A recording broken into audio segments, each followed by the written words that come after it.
Hello. Hello.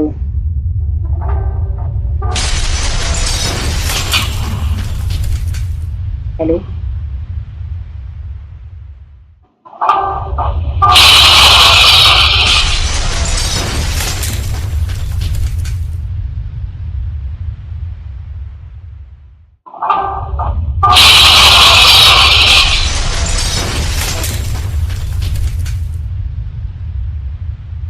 Hello.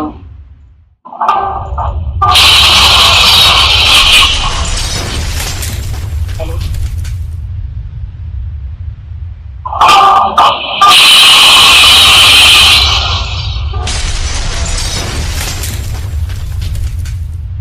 थोड़ा service connect.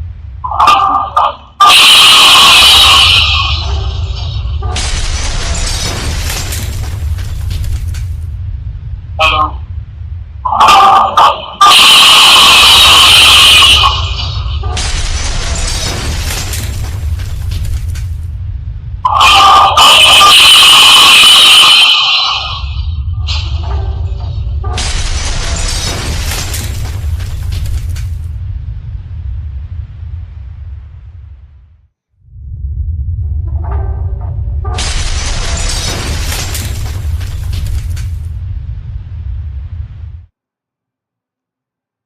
Hello. आ, सभी तक कनेक्ट है शायद।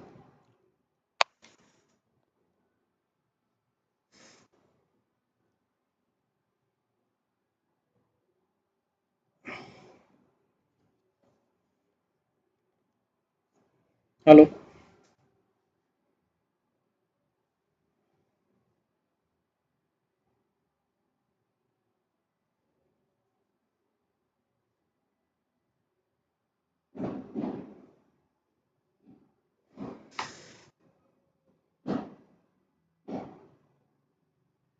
आई थिंक सभी तक आवाज जा रही होगी अब।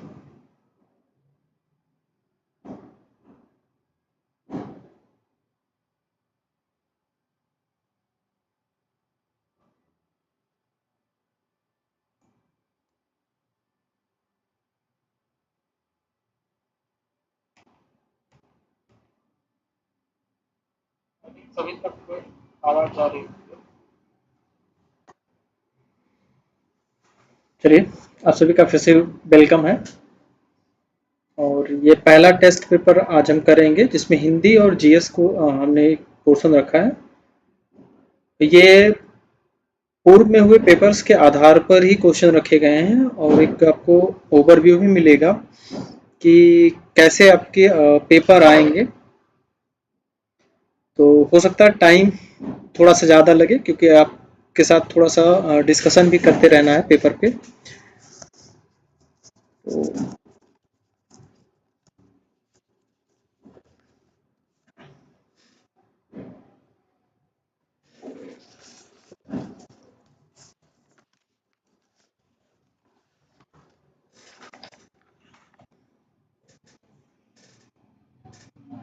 बाकी लोग को भी शेयर कर दीजिए जिससे लोग जुड़ जाएं।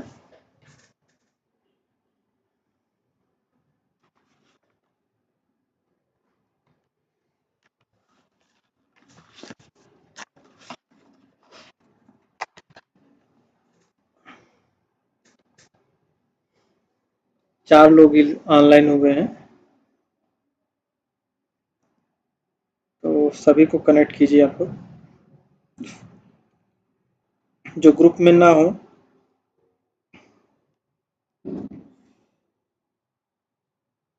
उनको भी कनेक्ट कीजिए आप।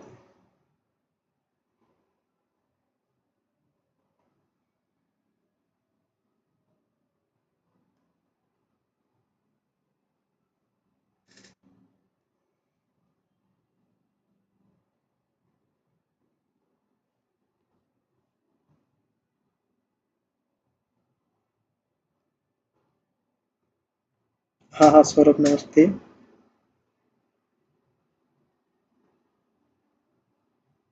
ठीक है, अभी भी 4 के आसपास लोग हैं। एक दो लोग को और कनेक्ट कीजिए आप लोग, शेयर कीजिए, लिंक शेयर करते रहिए जिससे लोगों तक इंफॉर्मेशन पहुंचती रहे।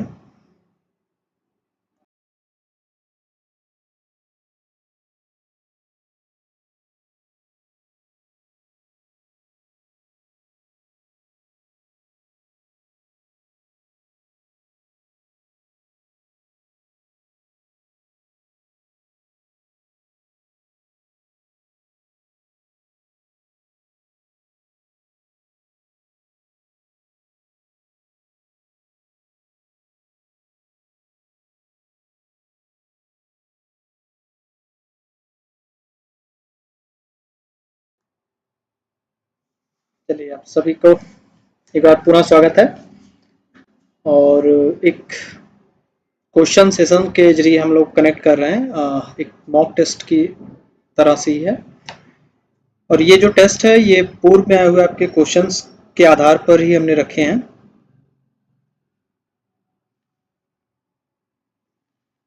चलिए, आप सभी को एक बार पुनः स्वागत है।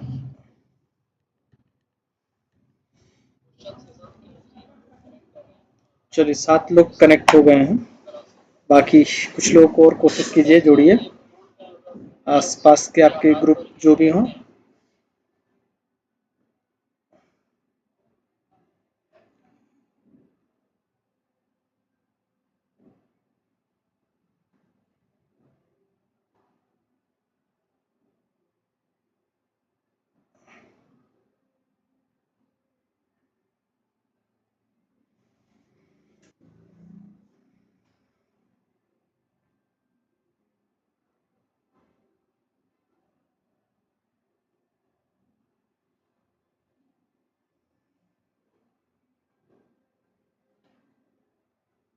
सभी को पुनः स्वागत है।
हेलो, अभी आवाज जाने लगी क्या? एक बार फिर से देखिए।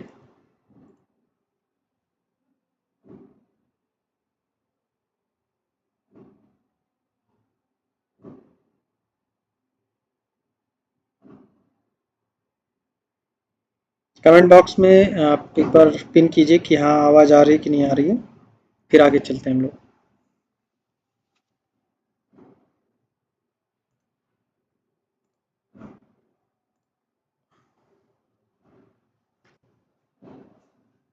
चलिए, क्वेश्चन पे स्टार्ट करते हैं। पहला क्वेश्चन आपका, हिंद स्वराज पुस्तक किसने लिखी?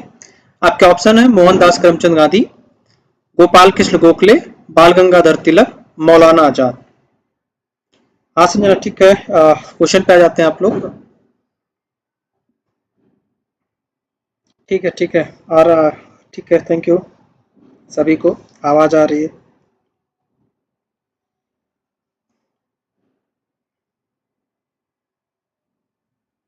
चलिए क्वेश्चन पे एक बार ध्यान देते हैं आप लोग। क्वेश्चन पे स्क्रीन पे आपके क्वेश्चन आ रहा होगा, हिंद स्वराज पुस्तक किसने लिखी। चलिए देखते हैं। ऑप्शन इसका पहला है, यही सही ऑप्शन है। कौन? हिंद स्वराज पुस्तक के लेखक कौन है? मोहनदास करमचंद गांधी। बात करें मोहनदास करमचंद गांधी, किसका पूरा नाम है? तो महात्मा गांधी का किसका है? महात्मा गांधी का पूरा नाम है। ठीक, ये पुस्तक इन्होंने लिखी थी 1909 ईस्वी में, और इसमें 20 अध्याय हैं, और आधुनिक सभ्यता की एक आलोचनात्मक परीक्षा इसमें हिंद स्वराज नामक पुस्तक में महात्मा गांधी जी ने दिया है। चलिए अगले क्वेश्चन की तरफ चलते हैं।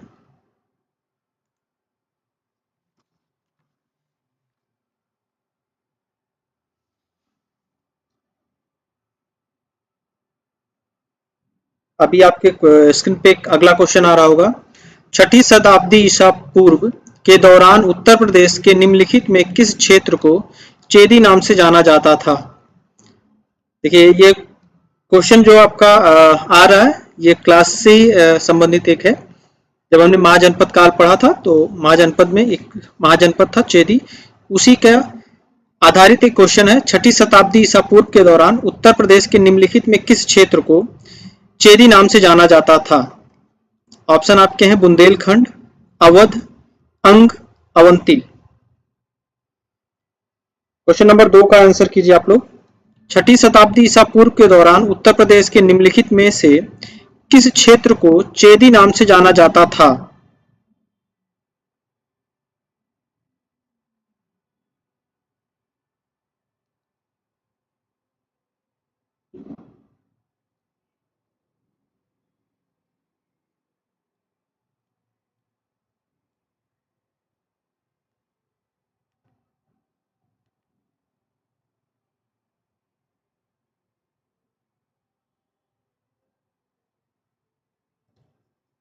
किसी तक आंसर नहीं पहुंच रहा है या कोई कम्युनिकेशन गैप आ रहा होगा तो भी बताइएगा आप लोग। आवाज अगर लेट जा रही होगी, वीडियो पहले आ रहा होगा तो भी बताइएगा।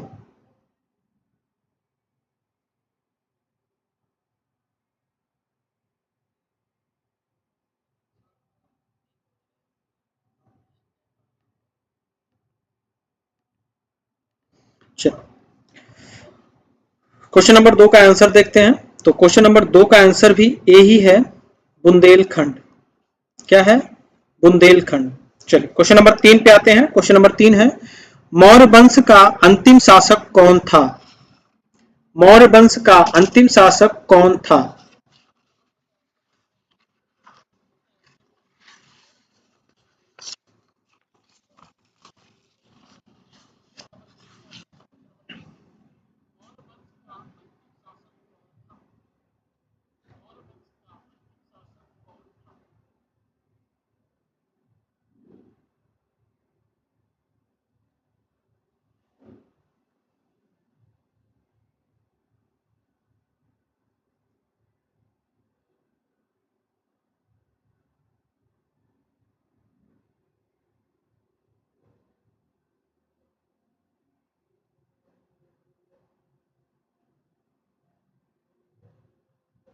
क्वेश्चन नंबर 3 का आंसर कीजिए, मौर्य वंश का अंतिम शासक कौन था।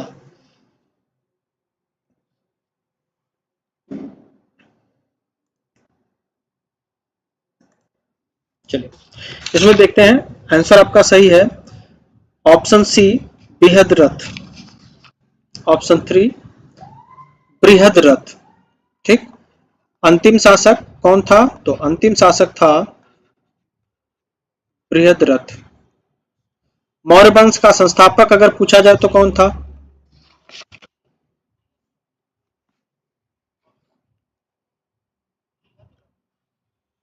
तो मौर्य वंश का संस्थापक चंद्रगुप्त मौर्य।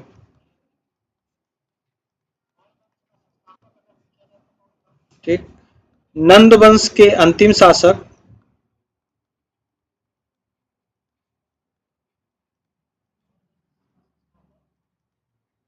घनानंद की हत्या कर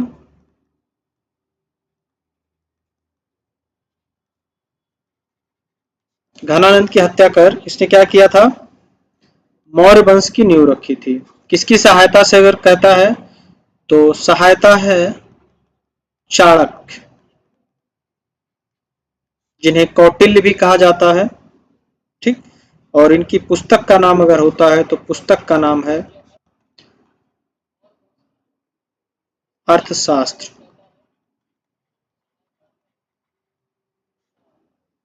तो पुस्तक इनकी है अर्थशास्त्र।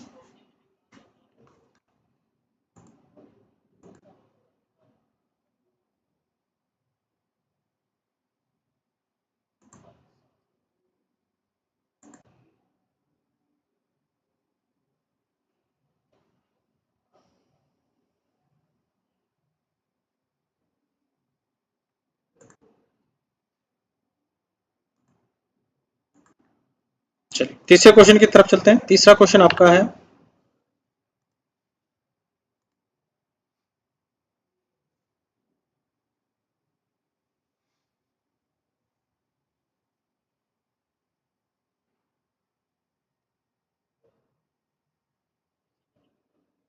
ऑप्शन 4 सॉरी क्वेश्चन नंबर 4 आपके हैं। प्राचीन भारत में जमदग्नि ऋषि का आश्रम जमानिया में था, जो वर्तमान उत्तर प्रदेश के किस जिले में स्थित था? प्राचीन भारत में जमदग्नि ऋषि का आश्रम जमानिया में था, जो वर्तमान उत्तर प्रदेश के जिले में स्थित था। उसमें कौन सा जिला है? ऑप्शन आपका है लखनऊ, गाजीपुर, वाराणसी, सीतापुर।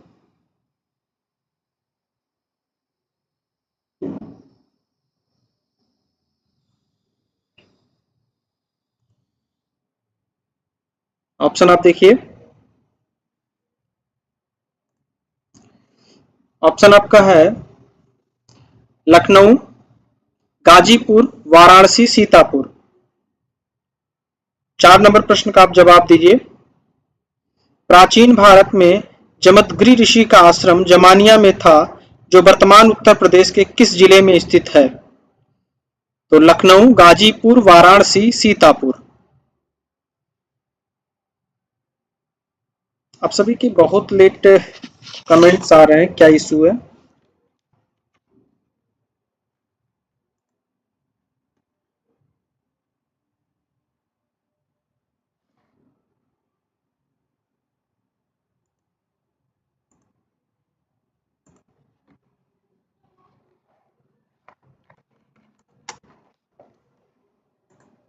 क्वेश्चन 4 का आंसर करें आप लोग।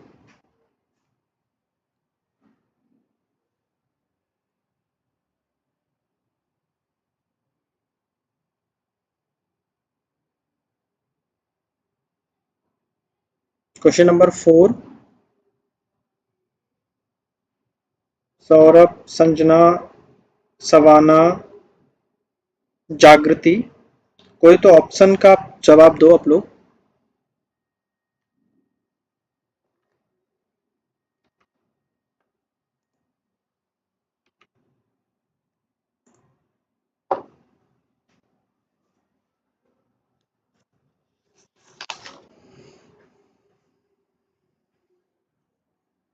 आंसर देखते हैं इसका।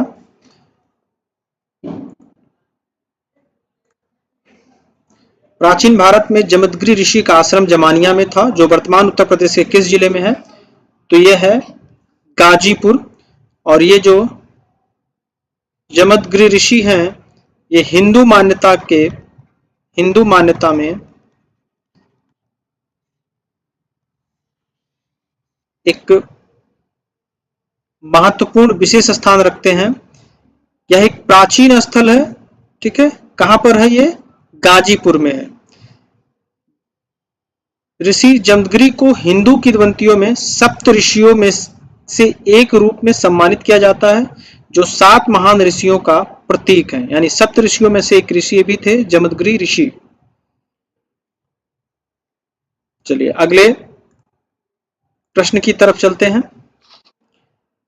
आप लोग ऑप्शन पे ट्राई ही नहीं कर रहे हैं कि ट्राई करें कम से कम। चलिए क्वेश्चन नंबर 5। राजा हर्षवर्धन ने ज्ञान का एक बड़ा केंद्र स्थापित किया जिसे भद्र कहा जाता था।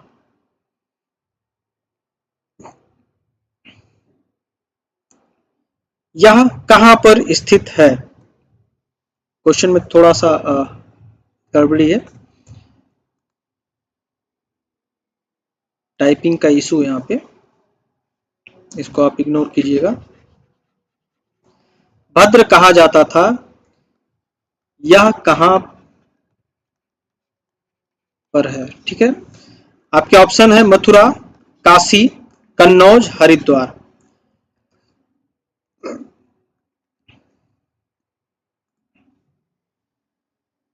आप लोग ट्राई तो करो, कौन सा सही है कौन सा गलत है।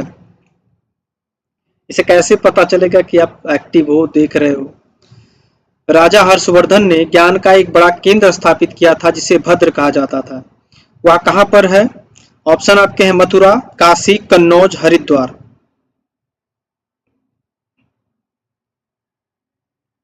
ठीक, इसी को भद्र बिहार भी कहा जाता था। ठीक, अगर इसके ऑप्शन की बात करें तो इसका सही ऑप्शन है सी। कौन सा सही है? तो कन्नौज।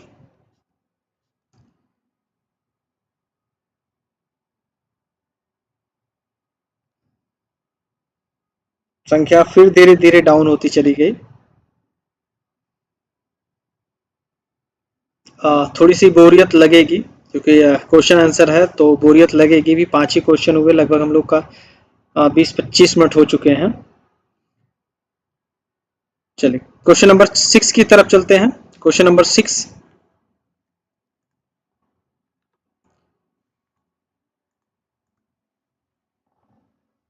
उर्दू शायरी में फिराक गोरखपुरी के नाम से कौन अधिक प्रसिद्ध हैं? उर्दू शायरी में फिराक गोरखपुरी के नाम से कौन प्रसिद्ध हैं? आपके ऑप्शन हैं द्वारिका प्रसाद, बिशन नारायण, रघुपति सहाय, नवल किशोर।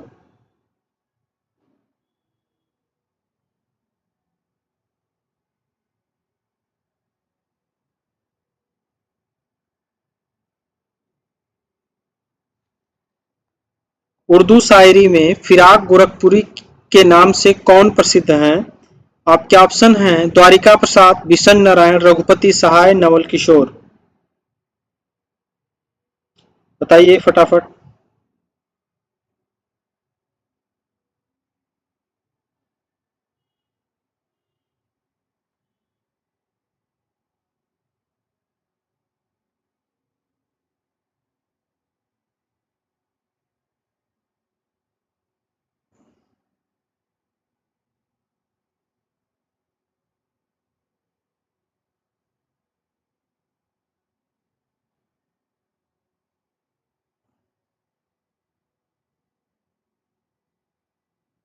कोई नेटवर्क इशू है या कुछ और इशू है? आप लोग को बहुत लेट पहुंच रहा है क्या?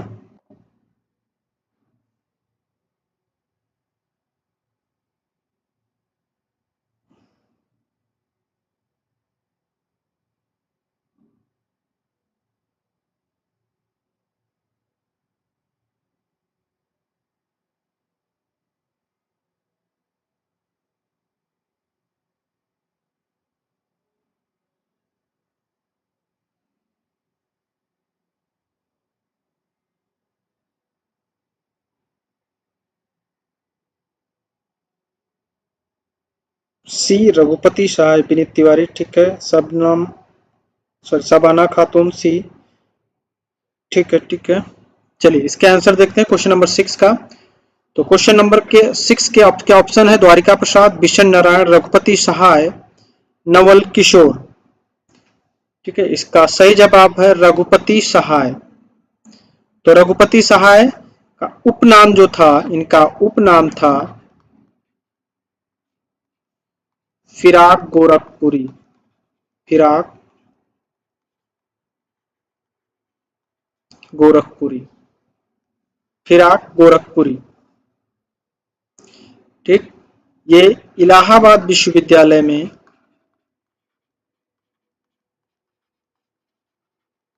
इलाहाबाद विश्वविद्यालय में अंग्रेजी सहायक,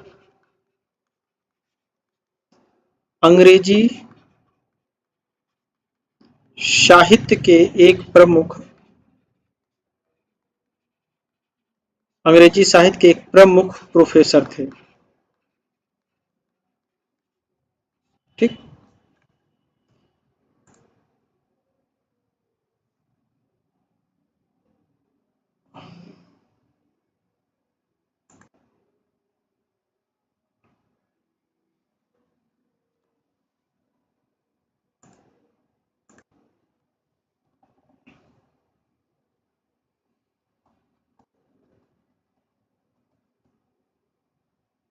अगला क्वेश्चन देखते हैं। क्वेश्चन नंबर 7, निम्न में से कौन सा गीत उत्तर प्रदेश में वर्षा ऋतु में गाया जाता है? क्वेश्चन रिपीट करते हैं। निम्नलिखित में से कौन सा गीत उत्तर प्रदेश में वर्षा ऋतु में गाया जाता है? नंबर 1 विरहा, नंबर 2 रसिया, नंबर 3 चैती, नंबर 4 कजरी।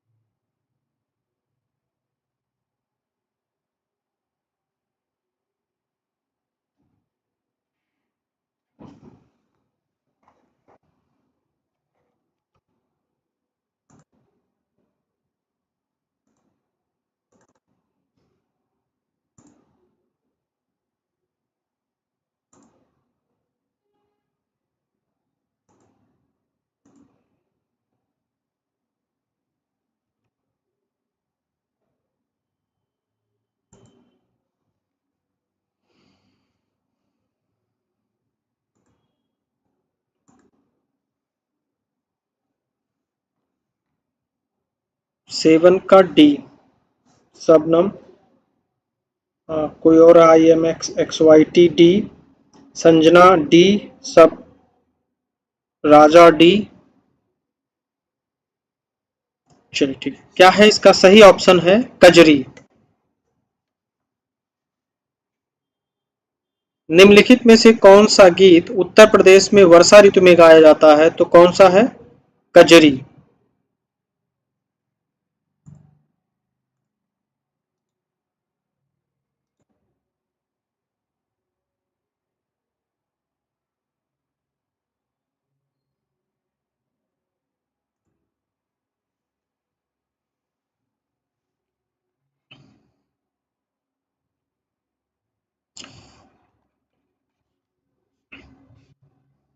चलिए कजरी के बारे में कुछ देख लेते हैं।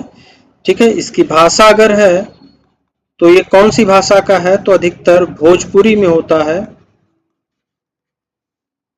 ठीक, कब गाया जाता है? तो जब वर्षा ऋतु आरंभ होती है, वर्षा ऋतु के आरंभ पर कजरी का गान किया जाता है। यह लोकगीत अक्सर एक युवा युवती को अपने प्रेमी के प्रति चाहत को व्यक्त करता है। कजरी में सावन, झूला, बिरहा विभिन्न उपशैलियां सम्मिलित हैं, जिनमें प्रत्येक का अपना अनूठा स्वाद है। कजरी संगीत में केंद्र में राधा और कृष्ण की प्रतिष्ठित आकृतियां हैं, जो दिव्य प्रेम का प्रतीक है। क्वेश्चन नंबर 8 की तरफ चलते हैं। क्वेश्चन नंबर 8 है, बाराबंकी में देवा मेला हर साल हिंदू कैलेंडर के कार्तिक माह में प्रसिद्ध सूफी संत के वार्षिक उर्स के अवसर पर आयोजित किया जाता है। क्वेश्चन है, बाराबंकी में देवा मेला हर साल हिंदू कैलेंडर के कार्तिक माह में प्रसिद्ध सूफी संत के वार्षिक उर्स के अवसर पर आयोजित किया जाता है। आपके ऑप्शन है निजामुद्दीन औलिया, वारिस अली शाह, मोइनुद्दीन चिश्ती, सलीम चिश्ती। क्वेश्चन नंबर 8 का जवाब दीजिए आप लोग। क्वेश्चन नंबर 8 है, बाराबंकी में देवा मेला हर साल हिंदू कैलेंडर के कार्तिक माह में प्रसिद्ध सूफी संत के वार्षिक उर्स के अवसर पर आयोजित किया जाता है। तो आपको जवाब देना है कौन से हैं, निजामुद्दीन औलिया, वारिस अली शाह, मोइनुद्दीन चिश्ती या सलीम चिश्ती।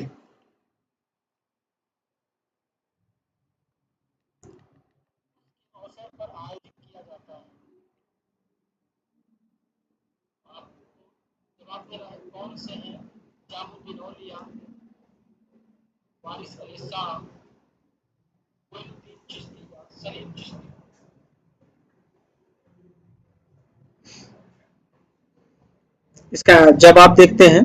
इसका सही जवाब है वारिस अली शाह, वारिस अली शाह। ठीक है, तो बाराबंकी कहाँ है अगर बात करें तो बाराबंकी लखनऊ और अयोध्या के मध्य पड़ता है। जब आप लखनऊ से अयोध्या आएंगे तो एक जिला है बाराबंकी, और बाराबंकी में ही कार्तिक माह में देवा में एक मेले का आयोजन होता है, जिसे सूफी संत वारिस अली शाह का उर्स के नाम से मनाया जाता है। इनका जन्म हुआ था 1809 में हजरत इमाम हुसैन की 26वीं पीढ़ी के वंशज के रूप में हुआ था। 1800 में इनका जन्म हुआ था हजरत इमाम हुसैन की 26वीं पीढ़ी के वंशज के रूप में। माना जाता है कि हाजी वारिस अली शाह ने अरब, सीरिया, फिलिस्तीन, मेसोपोटामिया, ईरान, तुर्की, रूस, जर्मनी सहित विभिन्न देशों की व्यापक यात्राएं की थी। ऐसा कहा जाता है कि अपनी यात्रा के दौरान उन्होंने उल्लेखनीय 10 बार हज यात्रा की थी। कितनी बार? तो 10 बार हज यात्रा की थी। श्रद्धेय संत हाजी वारिस अली शाह 7 अप्रैल 1905 को इस दुनिया से चले गए थे, और उन्हीं के याद में हर साल कार्तिक माह में देवा में इस मेले का आयोजन किया जाता है। तो आई थिंक आपको इसमें कुछ कंफ्यूजन नहीं होगा। ठीक, ऐसे ही एक और मेला लगता है, आपके अंबेडकर नगर जिले में पड़ता है, और उसको कहा जाता है किछौछे दरगाह। ठीक है, चलो क्वेश्चन नंबर 9 की तरफ चलते हैं। क्वेश्चन नंबर 9 है, भारत का पहला राज्य कौन सा है जिसने राज्य भर में के सभी घरों के लिए छत पर वर्षा जल संचयन संरचना अनिवार्य कर दी है? भारत का पहला राज्य कौन सा है जिसने राज्य भर के सभी घरों के लिए छत पर वर्षा जल संचयन संरचना अनिवार्य कर दी है? ऑप्शन आपके हैं उत्तर प्रदेश, महाराष्ट्र, तमिलनाडु, कर्नाटक। क्या सही होगा? आप जवाब दीजिए फटाफट कमेंट में। आपको 5 सेकंड का टाइम देते हैं। 1, 2, 3, 4, 5। सही जवाब क्या होगा इसका? कमेंट में फटाफट दीजिए। इसका जवाब देखते हैं। इसका सही जवाब है तमिलनाडु। तमिलनाडु को अपनी सीमाओं के भीतर सभी आवासीय संपत्तियों के लिए अनिवार्य छत वर्षा जल संचयन प्रणाली लागू करने वाला भारत का अग्रणी और एकमात्र राज्य होने का गौरव प्राप्त है। ठीक है, तो कौन सा राज्य है? तमिलनाडु। तमिलनाडु ने अब राज्य भर के सभी घरों के लिए छत पर वर्षा जल संचयन की संरचना अनिवार्य कर दी है। चलिए क्वेश्चन नंबर 10 पे आते हैं। खेती की स्लेश एंड बर्न कृषि पद्धति को मध्य प्रदेश में के रूप में भी जाना जाता है। प्रश्न कर रहा है क्या कि किस रूप में जाना जाता है स्लेश एंड बर्न कृषि पद्धति को मध्य प्रदेश में? आपका ऑप्शन है रोका, पेंदा, दहिया, कुरवा। फटाफट जवाब कीजिए। खेती की स्लेश एंड बर्न कृषि पद्धति को मध्य प्रदेश में के रूप में भी जाना जाता है।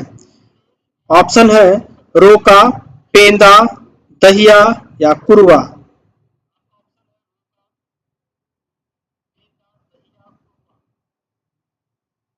चलिए इसका सही जवाब देखते हैं। इसका सही जवाब है दहिया। आप लोग क्वेश्चन का आंसर देने में थोड़ा सा भी रुचि नहीं ले रहे हैं। आप कमेंट कीजिए, कुछ भी होगा, ए बी सी डी जो भी हो आपके माइंड में चल रहा है, एक तुक्का लगाइए। कोई आप पेपर दे तो बैठे नहीं है कि गलत हो जाएगा। ट्राई कीजिए, हो सकता है उससे माइंड में एक सेटअप बैठ जाए कि ये क्वेश्चन का अच्छा ये कभी आ गया, मान लीजिए पेपर में आ गया डायरेक्ट, तो एक माइंड में बना रहेगा कि हमने ये गलत जवाब दिया था और इसका सही जवाब सर ने ये बताया था। तो कमेंट तो कीजिए, कम से कम कमेंट कीजिए। कमेंट करेंगे तो थोड़ा सा अच्छा लगेगा। एक बार शेयर तो जरूर कर दीजिए। लगभग ये 75 क्वेश्चन की सीरीज है, 75 क्वेश्चन है। आई थिंक 1 घंटा जाएगा। पहला दिन है, थोड़ा सा आपको भी समझने में समस्या हो रही होगी, ठीक है। और आई थिंक सभी फ्रेशर हैं, कोई भी आइडिया नहीं है जीएस का। तो लेकिन कोशिश कीजिए, आप कमेंट में लिखिए क्या है क्या नहीं है। 7 का डी के बाद आप लोग कोई जवाब ही नहीं दिए। क्वेश्चन नंबर 7 तक जवाब आया, उसके बाद कोई भी कमेंट नहीं कर रहा है। कुछ लोग कनेक्ट हो रहे हैं, डिस्कनेक्ट हो जा रहे हैं, कनेक्ट हो रहे हैं, डिस्कनेक्ट हो जा रहे हैं। तो एक बार आप शेयर कर दीजिए। कोचिंग में जो लोग, जो बच्चे ग्रुप में ना जुड़े हो, अगर उनके पास उनका नंबर किसी के पास हो तो लिंक को डायरेक्ट उनको शेयर कर दीजिए, जिससे कुछ लोग और जुड़े।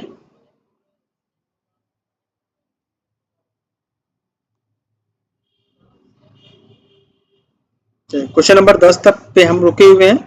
आप एक बार कमेंट में लिखिए तो कुछ, ए बी सी डी कौन सा सही होगा।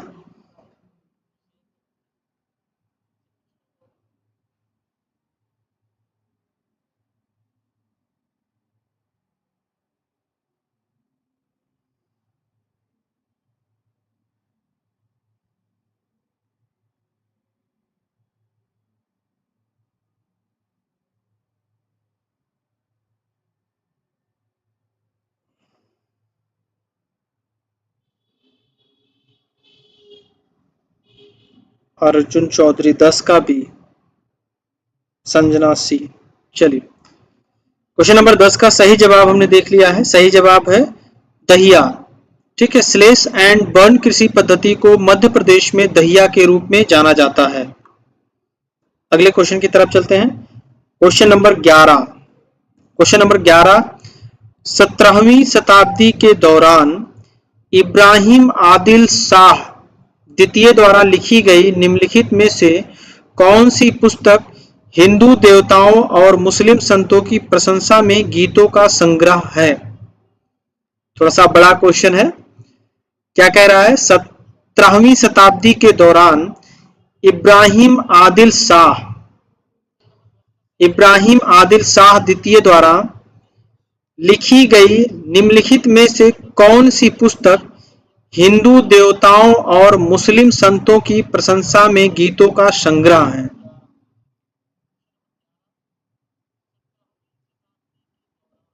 विनीत, नेटवर्क इशू हो सकता है, कोई दिक्कत नहीं, लाइव में है, ठीक है। सबको तो नहीं दिक्कत होगी, कुछ ही लोग को दिक्कत होगी।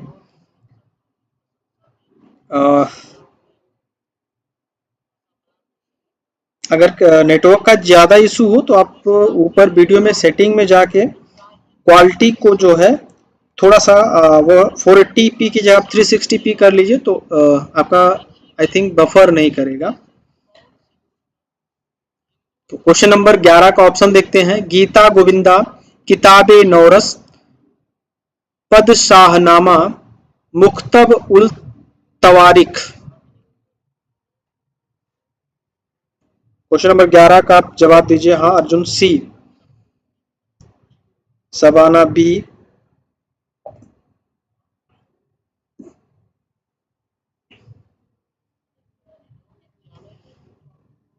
विनीत तिवारी बी, और कोई?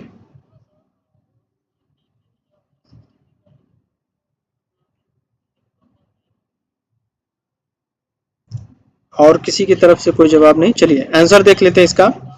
तो 11 का सही है किताबे नौरस, किताबे नौरस।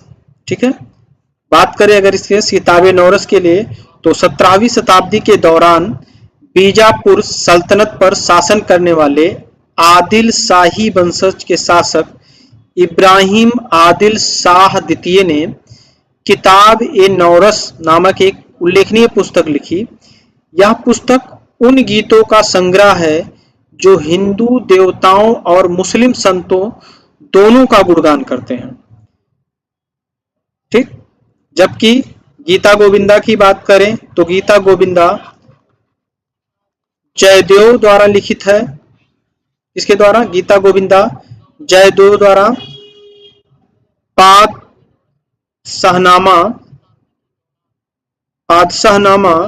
अब्दुल हमीद लाहौरी द्वारा, अब्दुल हमीद लाहौरी, अब्दुल हमीद लाहौरी द्वारा पादशाहनामा और मुंतखब उल तवारिख अब्दुल बदायूनी,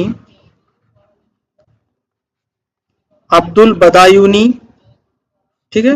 तो गीता गोविंदा जयदेव, पादशाहनामा अब्दुल हमीद लाहौरी, मुक्तबब उक तवारिख अब्दुल बदायूनी।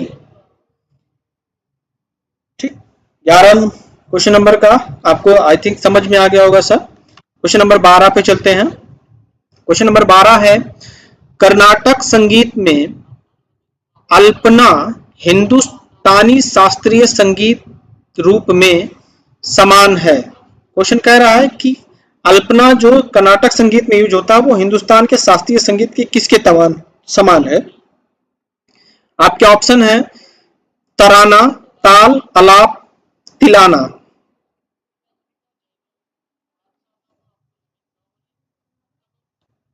क्वेश्चन देखिए, कर्नाटक में संगीत में अल्पना हिंदुस्तानी शास्त्रीय संगीत के रूप में समान है। आपके ऑप्शन है तराना, ताल, अलाप, तिलाना।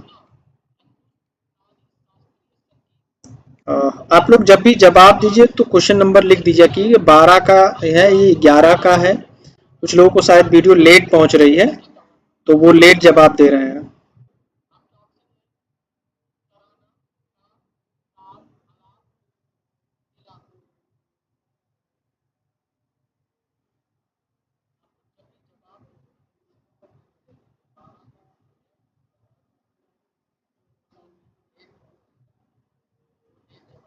क्या सही होगा इसका?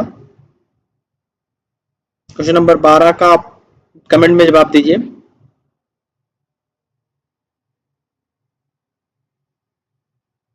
हाँ Krishna, good evening.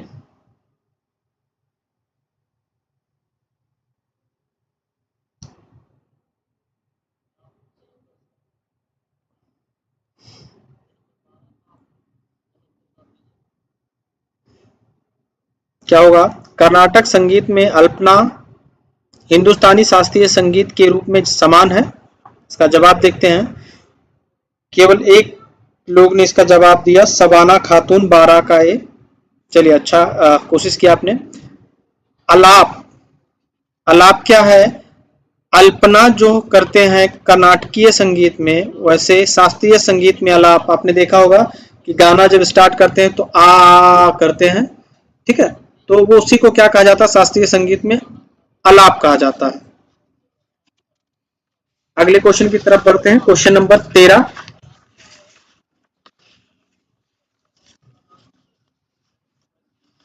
Question number 13, भारतीय वैज्ञानिक और भौतिकी के प्रोफेसर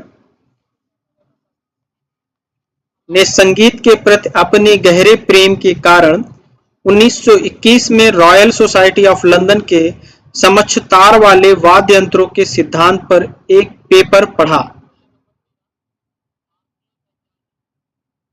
ठीक है, इसमें कौन से भारतीय वैज्ञानिक थे जिन्होंने संगीत के प्रति अपने गहरे प्रेम के कारण 1921 में रॉयल सोसाइटी ऑफ लंदन के समक्ष तार वाले वाद्य यंत्र के सिद्धांत पर एक पेपर पढ़ा था?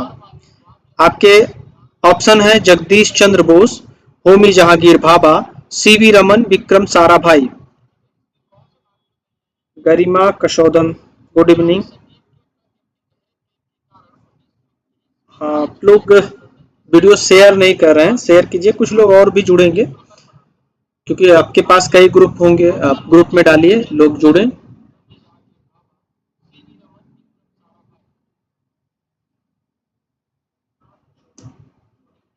क्या होगा? क्वेश्चन नंबर 13 का जवाब देखते हैं। क्वेश्चन नंबर 13 का जवाब है सीवी रमन। कौन है? जागृति 12 का डी, नहीं जागृति, सी होगा, सीवी रमन। ठीक है, क्वेश्चन नंबर 14 में चलते हैं। क्वेश्चन नंबर 14, यह एक सरल उपकरण है जिसका उपयोग खरपतवार हटाने और मिट्टी को ढीला करने के लिए किया जाता है। तो आपको बताना है कौन सा सरल उपकरण है जिसका उपयोग खरपतवार हटाने और मिट्टी को ढीला करने के लिए किया जाता है। ऑप्शन है कुदाल, राहत, ढिकली, मोट। बहुत सिंपल सा क्वेश्चन है।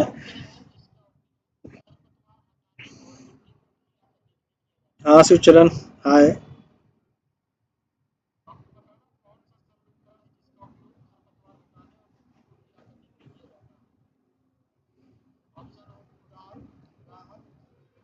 आप लोग आ रहे हैं तो सब्सक्राइब भी करते चलिएगा चैनल को।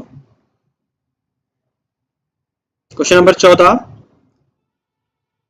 14 का ए प्रदीप, संजना कुमारी ए, सबनम खातून ए। लग रहा है कि लोग घर पे खेती होती देखते हैं, खेती से संबंधित चीजों को देखते हैं, इसलिए फटाफट जवाब इस पे आया है कई लोगों का। सुचरण एक बार शेयर कर दो ग्रुप में अपने, और भी लोग जुड़ जाएं। अर्जुन, हाँ ए, ठीक है अर्जुन। अर्जुन वीडियो को शेयर कर दो ग्रुप में, पुराने बच्चे जिसे जुड़ जाएं, क्योंकि ये नया चैनल है। पुराना चैनल तो अभी यूट्यूब ने ब्लॉक कर दिया है, तो एक नया चैनल है और पर डे शाम को 7 बजे से लाइव टेस्ट रख रहे हैं, लाइव क्लास के जरिए 70-75 क्वेश्चन का एक बुकलेट तैयार किया गया है। अभी फर्स्ट टाइम है तो कुछ टाइम ज्यादा लग रहा है, एक एक क्वेश्चन पे 2-2 1-1 मिनट लग जा रहे हैं, लेकिन आप शेयर करिए, एक बार शेयर कर दीजिए, सभी लोग लाइक कर दीजिए एक बार। चलिए ऑप्शन देखते हैं। 14 का सही ऑप्शन है ए। अधिकतर लोगों ने सही जवाब दिया है, कि मैंने कहा कि लगभग खेती के समान औजारों को लोग परखते जानते हैं। चलिए क्वेश्चन नंबर 15 पे आते हैं। क्वेश्चन नंबर 15, निम्नलिखित में कौन सा मानव रोग बैक्टीरिया के कारण होता है? बहुत ही सिंपल सवाल।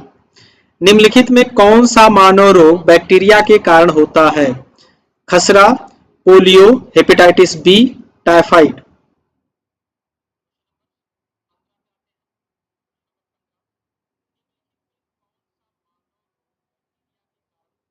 बहुत ही सिंपल सा क्वेश्चन है। अगर एक बार थोड़ा सा दिमाग पे आप जोर डालेंगे तो आपको सही जवाब आ जाएगा। आप लेकिन जोर आपको अपने दिमाग में डालना पड़ेगा। निम्नलिखित में कौन सा मानव रोग बैक्टीरिया के कारण होता है? खसरा, polio, hepatitis B, typhoid.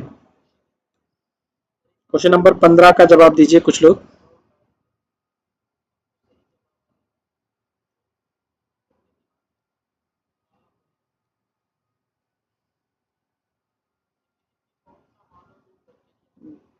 Vineet D, गरिमा डी, और कोई? शबनम खातून 15 का सी।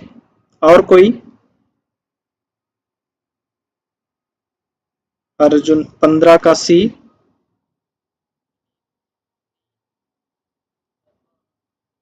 चलिए, जिन्होंने डी जवाब दिया उनका जवाब सही है। जान लेते हैं टाइफाइड। टाइफाइड क्या है? एक बुखार है। टाइफाइड क्या है? तो टाइफाइड एक बुखार है। और कैसे होता है ये? बैक्टीरिया जनित है। ठीक। जिसमें तेज बुखार हो जाता है और इसका सही लक्षण है बुखार के साथ दस्त और उल्टी आना। ठीक है। अगर तेज बुखार के साथ दस्त और उल्टी हो रहा है तो क्या है? एक टाइफाइड का कारण है। और अगर टाइफाइड कुछ ज्यादा देर तक रह जाए तो क्या होता है? शरीर में पानी की कमी हो जाएगी, क्योंकि दस्त और उल्टी होगा तो क्या होगा? जानलेवा भी साबित हो सकता है। ठीक। और ये फैलता कैसे है? तो इसका संक्रमण जो है आमतौर पर दूषित भोजन या दूषित पानी की वजह से होता है। ठीक।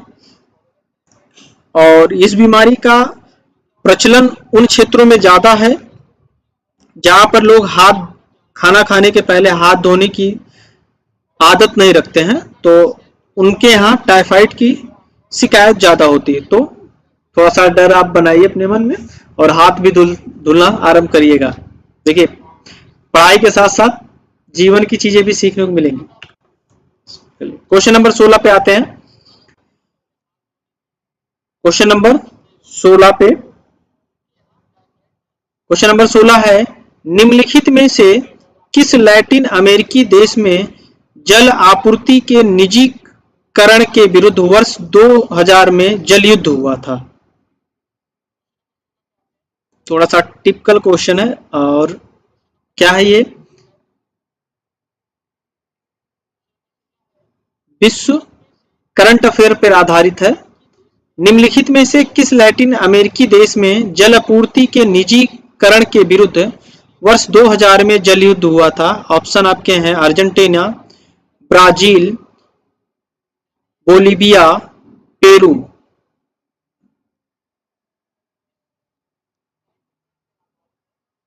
क्वेश्चन नंबर 16 का आप लोग जवाब दीजिए।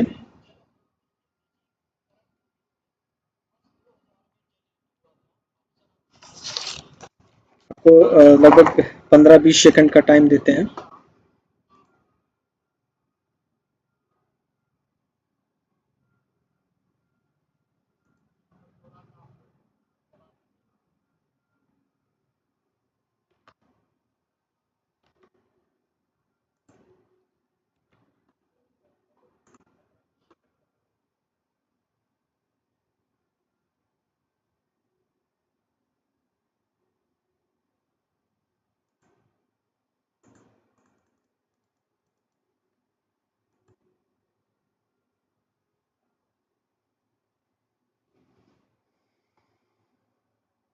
सोलह का विनीत बी, उसके बाद नॉट श्योर, गरिमा बी, सी।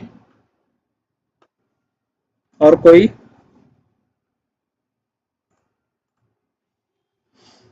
सही जवाब देखते हैं। 16 का सी।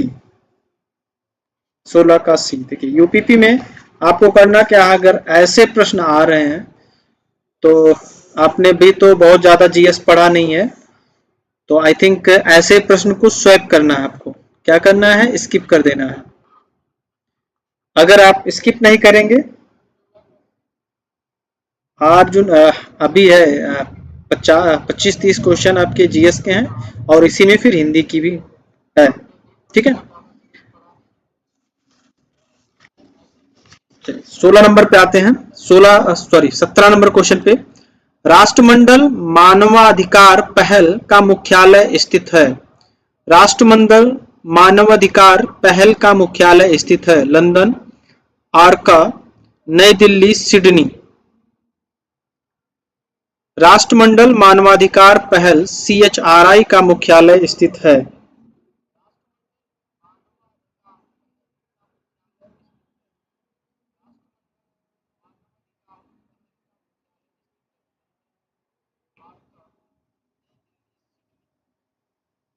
क्वेश्चन नंबर 17 का जवाब दीजिए।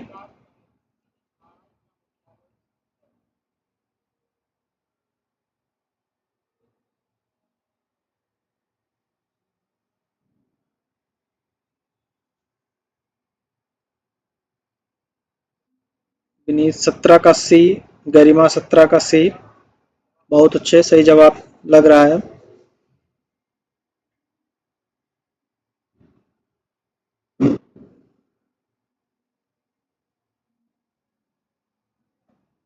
चलिए थोड़ी सी स्पीड हम लोग बढ़ाते हैं, क्योंकि स्पीड नहीं करेंगे तो बहुत लंबा हो जाएगा।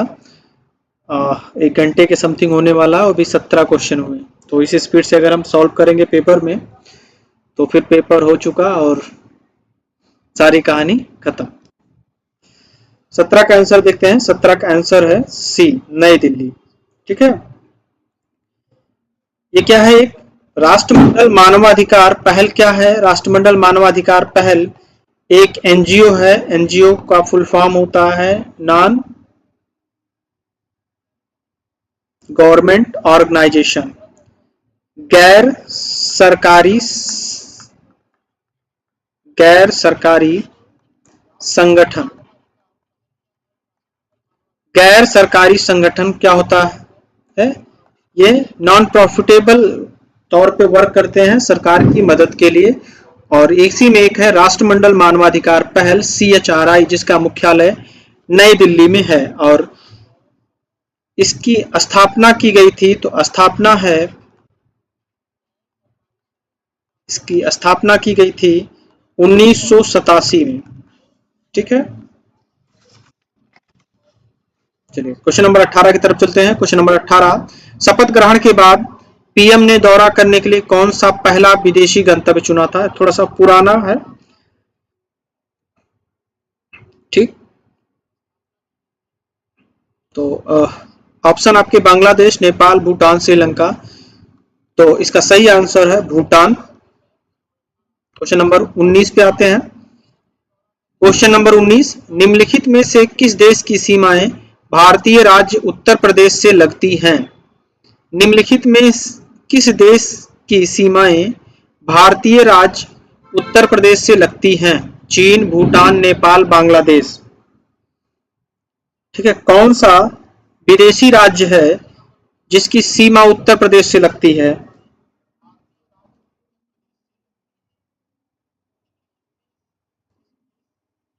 आप लोग वीडियो शेयर नहीं कर रहे हैं, आई थिंक सब्सक्राइब भी नहीं किया किसी ने। तो कुछ लोग जैसे नए जुड़े हैं, तो अगर वो सब्सक्राइब कर दे तो ठीक है, थोड़ा सा सब्सक्राइब भी करते रहिए। और 1 घंटे लगभग वीडियो हो चुका है और 1 घंटे में हम लोगों ने 19 क्वेश्चन किया है। क्या स्पीड हम लोग की। प्रदीप 19 का सी, हाँ प्रदीप आई थिंक सब सही है। चलिए 19 का देखते हैं। तो 19 का सही जवाब है नेपाल। ठीक है, क्वेश्चन नंबर 20, बिम्स्टेक एक उप क्षेत्रीय समूह है जिसमें दक्षिण एशिया और दक्षिण पूर्व एशिया के 7 देश सम्मिलित हैं, जिसका मुख्यालय है। तो बिम्स्टेक का मुख्यालय आपको बताना है। क्वेश्चन नंबर 20 में आपके ऑप्शन है काठमांडू, नई दिल्ली, कोलंबो, ढाका।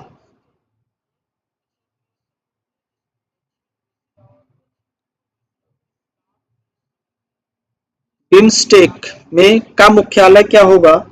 तो बिम्स्टेक का मुख्यालय है ढाका में। ठीक है, बिम्स्टेक की स्थापना की बात की जाए तो बिम्स्टेक की स्थापना 6 जून 1997 में बैंकॉक घोषणा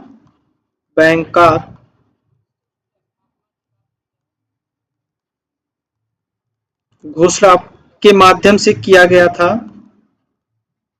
ठीक, बिम्स्टेक की स्थापना 6 जून 1997 को बैंकॉक घोषणा के माध्यम से किया गया था।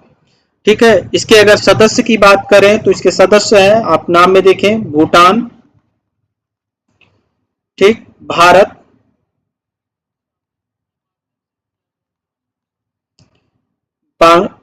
बांग्लादेश, नेपाल, श्रीलंका, म्यांमार और थाईलैंड।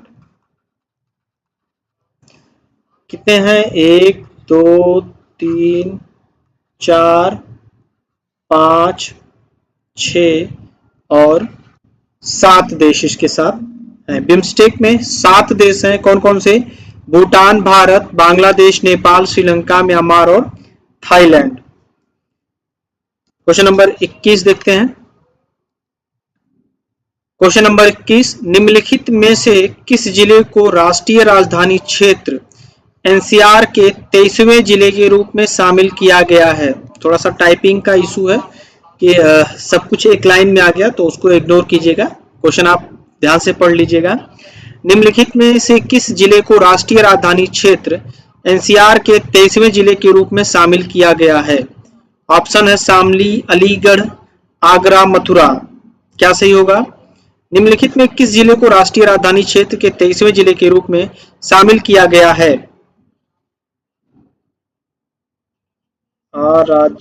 Sir good evening.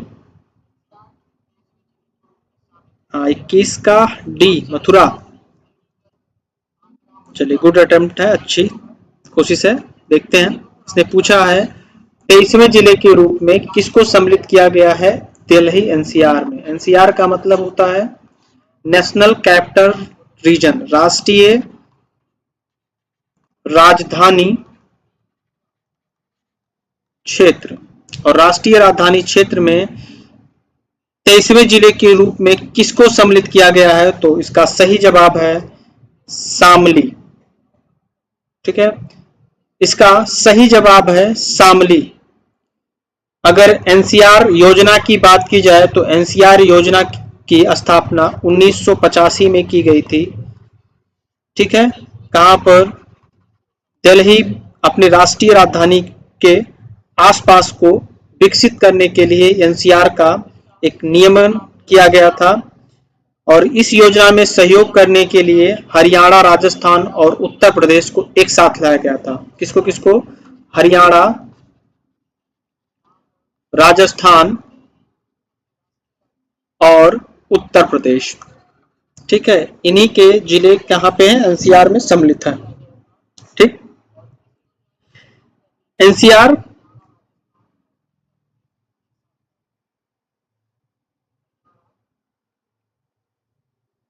ठीक कुल 23 जिले सम्मिलित हैं। और वो किस किस राज्य के हैं? हरियाणा, राजस्थान और उत्तर प्रदेश के।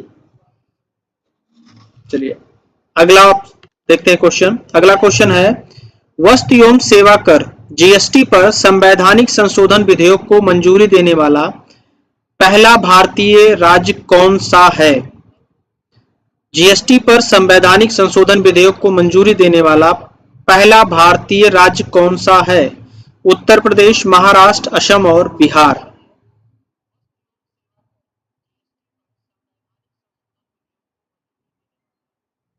ठीक है, कोशिश डार्क कर लेते हैं।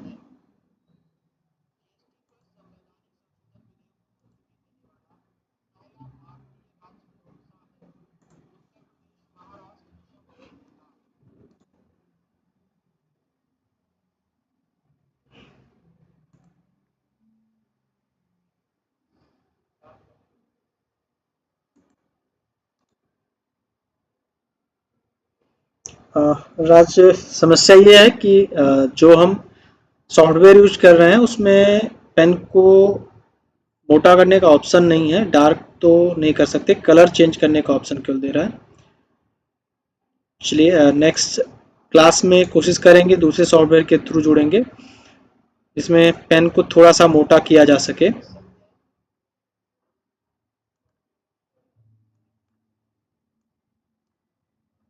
आई थिंक कुछ विजिबिलिटी बढ़ गई है अब। इसका सही जवाब देखते हैं। सही जवाब इसका है सी। ठीक है, जीएसटी पर संवैधानिक संशोधन विधेयक को मंजूरी देने वाला पहला राज्य है असम। ठीक है, 12 अगस्त 2016 को असम ने जीएसटी विधेयक को मंजूरी दिया और क्या बन गया, भारत का पहला राज्य बन गया जिसने संवैधानिक संशोधन विधेयक को मंजूरी दिया था। ठीक है, 8 अगस्त को जीएसटी पूरे भारत में लागू की गई थी। 8 अगस्त 2016 को विधानसभा ने इसकी मंजूरी दी, सॉरी विधानसभा नहीं, लोकसभा है, किसने दी, लोकसभा ने इसकी मंजूरी दी और 12 अगस्त को ही असम ने इसको अपने यहां इंप्लीमेंट कर दिया। ठीक, तो कितनी तेजी दिखी सरकार में, आप देख ही रहे हैं। क्वेश्चन नंबर 23 पर आते हैं। पाल वंश का प्रथम राजा कौन था? पाल वंश का प्रथम राजा कौन था?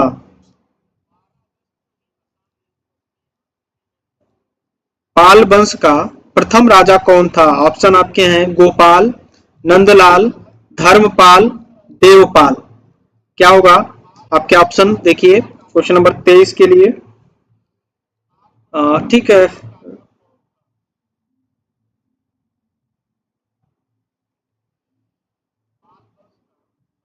कलर ठीक है, कलर थोड़ा सा डार्क है, एक अलग सॉफ्टवेयर है तो एक्टिवेशन मांग रहा था, इस वजह से हम लोग डायरेक्ट पावर पॉइंट के थ्रू ही जुड़े हुए हैं।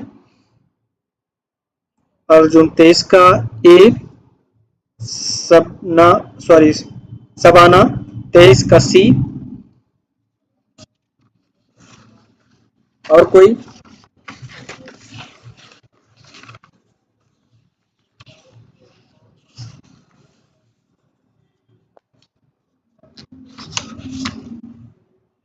काफी लोग 23 का सी भी है, 23 का ए भी है, विनीत 23 का ए। ठीक है, तो पाल वंश का प्रथम राजा कौन था? गोपाल था। ठीक है, जिन्होंने ए जवाब दिया है वो सब सही थे। ठीक है, क्वेश्चन नंबर 24 पे चलते हैं। क्वेश्चन नंबर 24, एक संपत्ति जहां बिक्री के लिए एक ही नकदी फसल उगाई जाती है उसे के रूप में जाना जाता है।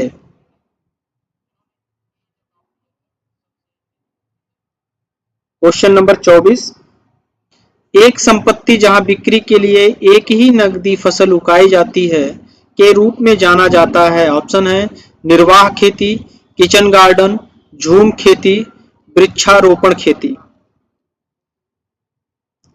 क्वेश्चन को समझ में आ रहा है आपको? क्वेश्चन ये कह रहा है कि निम्न में से कौन सी ऐसी खेती है जिसको एक संपत्ति के रूप में उगाया जाता है और एक ही बार उगाई जा सकती है, बार बार नहीं उगाई जा सकती। तो इसमें से कौन सी खेती होगी? राज 24 का सी। चलिए भी आंसर देखते हैं आप, सी। और कोई?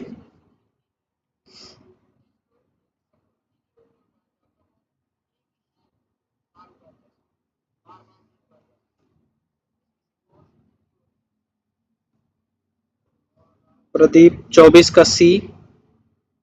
क्या ऑप्शन आप लोग को समझ में आ रहा है? निर्वाह खेती क्या होता है, किचन गार्डन क्या होता है, झूम खेती क्या होता है, वृक्षारोपण खेती क्या होती है?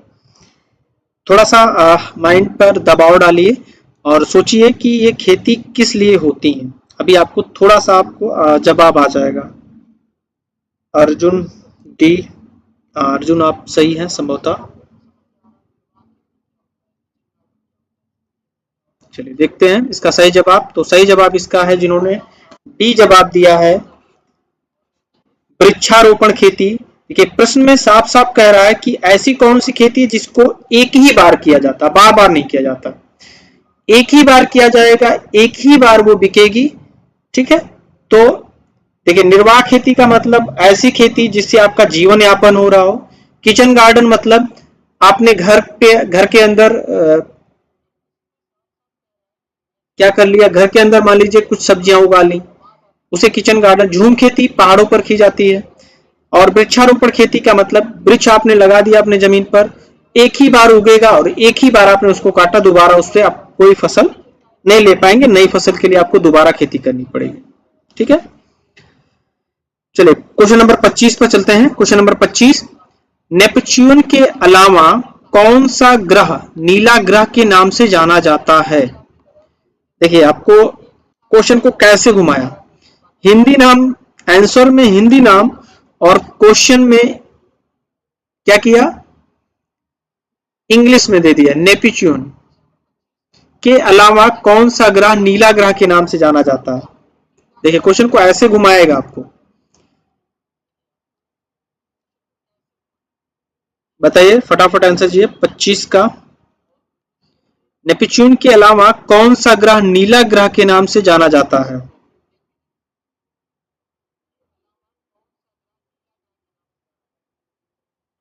अर्जुन 25 का ये सही है अर्जुन।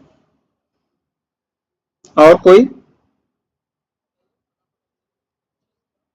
काफी लोग तो गायब हो गए लग रहा है।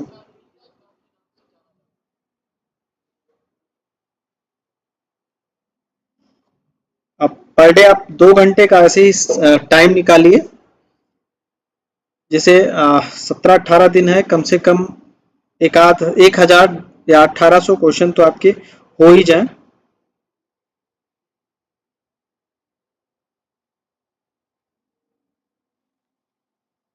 क्वेश्चन नंबर 25 पे देखते हैं, सही जवाब है इसका पृथ्वी।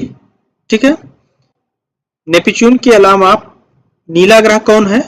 पृथ्वी है। ठीक, क्वेश्चन नंबर 26 पे आते हैं। क्वेश्चन नंबर 26 है, निम्नलिखित में कौन सी उत्कृष्ट गैस नहीं है? निम्नलिखित में कौन सी उत्कृष्ट गैस नहीं है? Option A krypton, option B argon, C कसिन, डी क्लोरीन। ठीक है, ये आवर्त सारणी के आधार पर क्वेश्चन पूछा है आपका। निम्नलिखित में कौन सी उत्कृष्ट गैस नहीं है? क्रिप्टन, आर्गन, कसिन, क्लोरीन। ठीक, उत्कृष्ट गैस का मतलब पहले आप समझिए क्या होता है, फिर जवाब दीजिएगा। ठीक, उत्कृष्ट गैस का मतलब होता है जो अपनी निष्क्रिय और स्थिर प्रकृति में रहते हो। ठीक है, किसी अन्य तत्व के साथ आसानी से प्रतिक्रिया नहीं करते हो और स्वतंत्र रूप से मौजूद रह सकते हो, उन्हीं को क्या कहा जाता है? उत्कृष्ट गैस कहा जाता है। आपने समझ लिया उत्कृष्ट गैस क्या है। अब आप जवाब दीजिए। ठीक, जवाब देखते हैं, इसका सही जवाब है क्लोरीन। ठीक, 27, क्वेश्चन नंबर 27 पे आते हैं। क्वेश्चन नंबर 27 है, द वाई गर्ल पुस्तक के लेखक कौन हैं? द वाई गर्ल पुस्तक के लेखक कौन हैं? The why girl, the why girl पुस्तक के लेखक कौन हैं? Mahasweta Devi, Ruskin Bond, Enid Blyton, Olivia Fraser.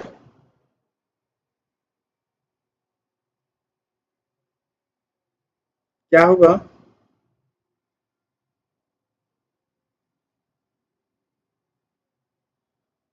कोई जवाब देगा?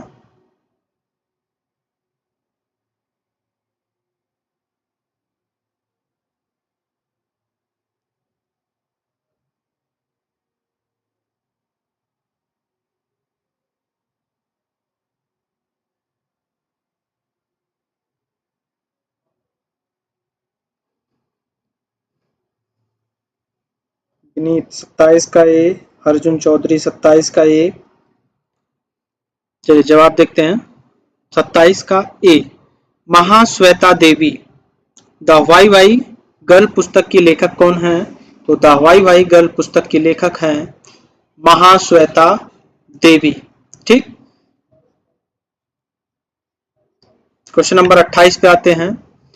गुलाबी गैंग की संस्थापक हैं एक उत्तर प्रदेश और मध्य प्रदेश स्थित सामाजिक संगठन जो कि महिला कल्याण और सशक्तिकरण के लिए काम करती है। थोड़ा सा इसमें टाइपिंग का दिक्कत है, ठीक है।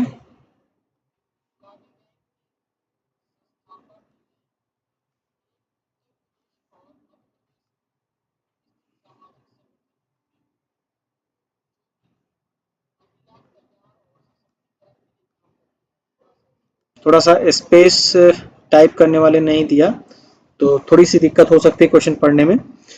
क्वेश्चन फिर से देख लीजिए। गुलाबी गैंग की संस्थापक हैं। गुलाबी गैंग उत्तर प्रदेश और मध्य प्रदेश स्थित सामाजिक संगठन जो महिला कल्याण और सशक्तिकरण के लिए काम करती है, ठीक है। इसकी संस्थापक, सीधा क्वेश्चन आप समझिए, गुलाबी गैंग की संस्थापक कौन थी? संगीता पाल देवी, संपत पाल देवी, शीला पाल देवी, मिसी चौधरी। Question number 28।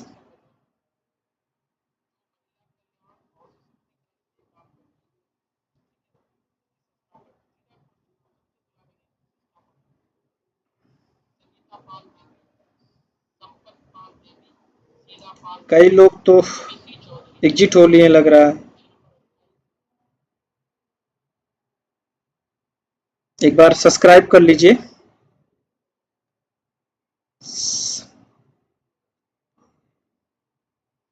विनीत संपत पाल देवी, ठीक है, आपका जवाब सही है। और कोई? चलिए सही जवाब देखते हैं। इसका सही जवाब है बी, संपत पाल देवी, ठीक है। यह उत्तर प्रदेश के बांदा जिले, कहां से संबंधित है? तो उत्तर प्रदेश के बांदा जिला, ठीक। और ये गुलाबी गैंग,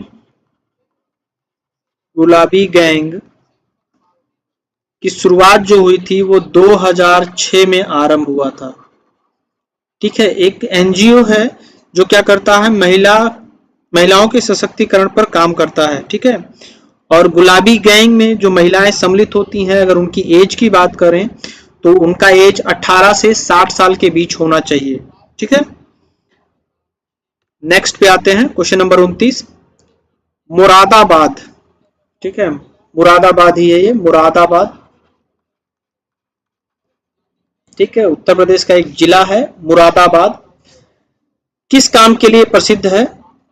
ठीक है, पूछ रहा है क्वेश्चन में। मुरादाबाद काम के लिए प्रसिद्ध है और इसने दुनिया भर में हस्तशिल्प उद्योग में अपने लिए जगह बनाई है। कौन सा है?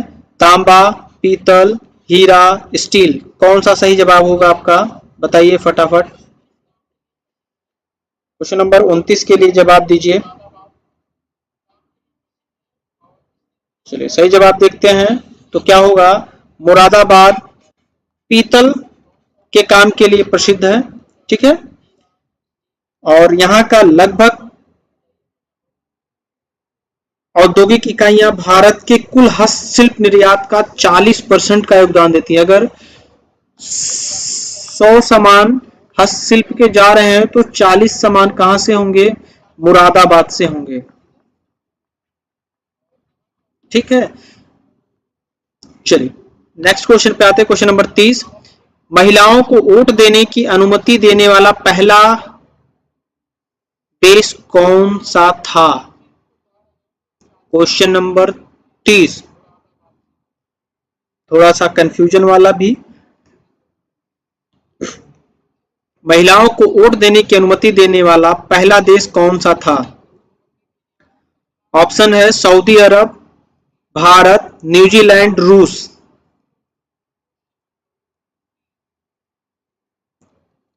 इसका सही जवाब देखते हैं। इसका सही जवाब होगा न्यूजीलैंड, ठीक है। 1893 में क्या किया था? महिलाओं को वोट देने का अधिकार इसने देने का ऐतिहासिक कदम उठाया था न्यूजीलैंड ने। तो सर्वप्रथम अगर बात किया जाए तो वोट देने का अधिकार महिलाओं को दिया किसने? तो न्यूजीलैंड ने दिया था। चलिए क्वेश्चन नंबर 31 पर आते हैं। भारत में किस आंदोलन का नेतृत्व अली बंधुओं शौकत और मोहम्मद अली ने किया था? क्वेश्चन है, भारत में किस आंदोलन का नेतृत्व अली बंधुओं शौकत और मोहम्मद अली ने किया था? आपके ऑप्शन है भारत छोड़ो आंदोलन, खिलाफत आंदोलन, चलो दिल्ली आंदोलन, बहिष्कार आंदोलन। क्या सही होगा इसका? 30 का आज आकृति 30 का बी। ठीक है, अच्छा कोशिश किया आपने। क्वेश्चन नंबर 31 को देखिए। क्वेश्चन नंबर 31 के लिए क्या सही होगा?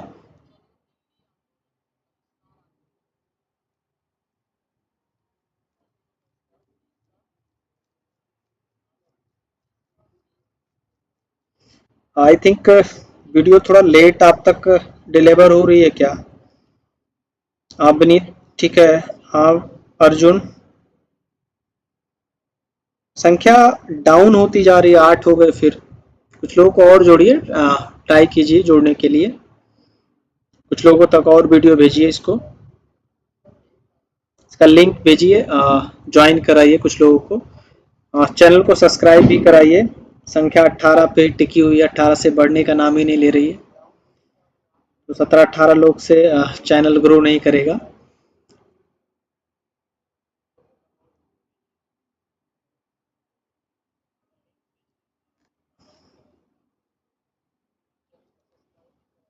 चलिए क्वेश्चन नंबर 31 का सही जवाब देते हैं। सही जवाब है खिलाफत आंदोलन।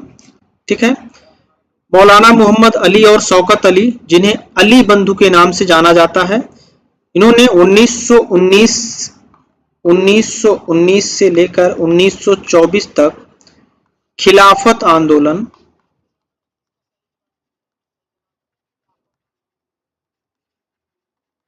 क्या नाम है, खिलाफत आंदोलन में महत्वपूर्ण भूमिका निभाई थी।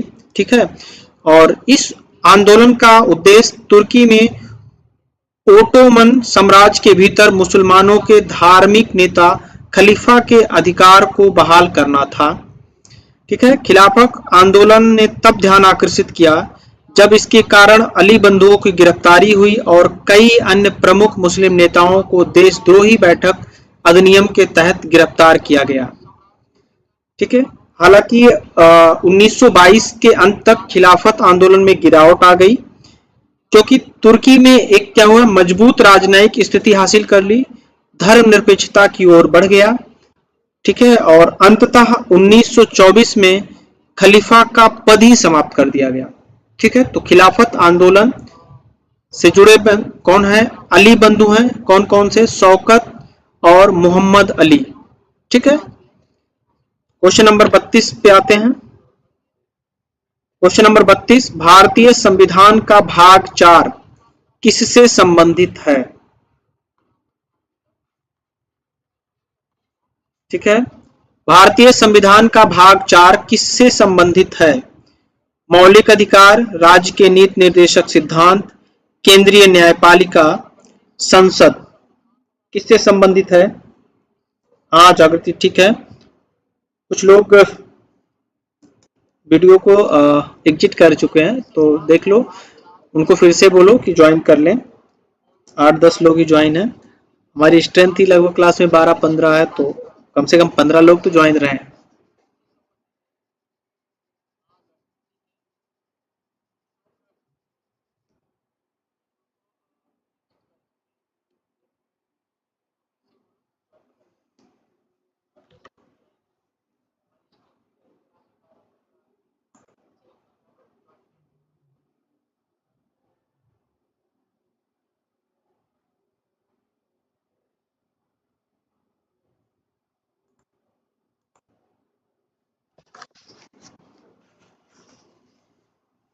नीलू, क्वेश्चन नंबर 32 का बी।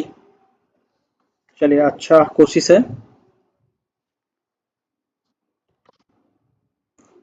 इसका जवाब देखते हैं। क्वेश्चन नंबर 32 का बी, राज्य के नीति निर्देशक सिद्धांतों, डीपीएसपी। ठीक है, डीपीएसपी से संबंधित है, डायरेक्टर प्रिंसिपल ऑफ स्टेट के लिए। ठीक, क्वेश्चन नंबर 33 देखते हैं। क्वेश्चन नंबर 33, काली मिट्टी को मिट्टी के रूप में भी जाना जाता है, यानी काली मिट्टी का अन्य नाम क्या हो सकता है, ये क्वेश्चन कह रहा है। तो उसके आपके ऑप्शन है रेगुर, ह्यूमस, भंगार और क्रिस्टलीय। क्या सही होगा? क्वेश्चन नंबर 33, काली मिट्टी को मिट्टी के रूप में भी जाना जाता है, रेंगूर, ह्यूमस, भंगार, क्रिस्टलीय।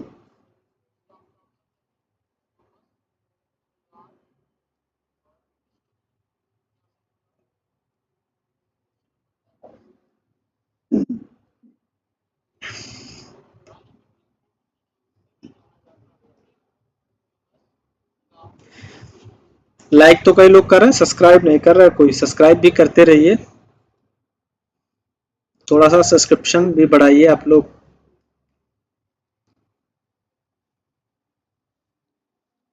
चलिए थोड़ा सा तेजी करते हैं क्योंकि काफी टाइम हो गया है क्वेश्चन एग्जिट करना है। तो क्वेश्चन नंबर 33 का सही जवाब है रेंगूर। ठीक है, क्वेश्चन नंबर 33 का सही जवाब है रेंगूर। काली मिट्टी, जिसे रेंगूर या काली कपास मिट्टी के रूप में जाना जाता है, भारत में मिट्टी का तीसरा प्रमुख समूह है। इस मिट्टी के प्रकार में पृथ्वी की सतह की ऊपरी परत शामिल है, जिसमें विघटित चट्टान, ह्यूमस, अकार्बनिक और कार्बनिक पदार्थ शामिल हैं। क्वेश्चन नंबर 34 देखते हैं। सरदार वल्लभ भाई पटेल कृषि एवं प्रौद्योगिकी भारत के उत्तर प्रदेश राज्य के लखनऊ में एक कृषि विश्वविद्यालय है। क्वेश्चन नंबर 34,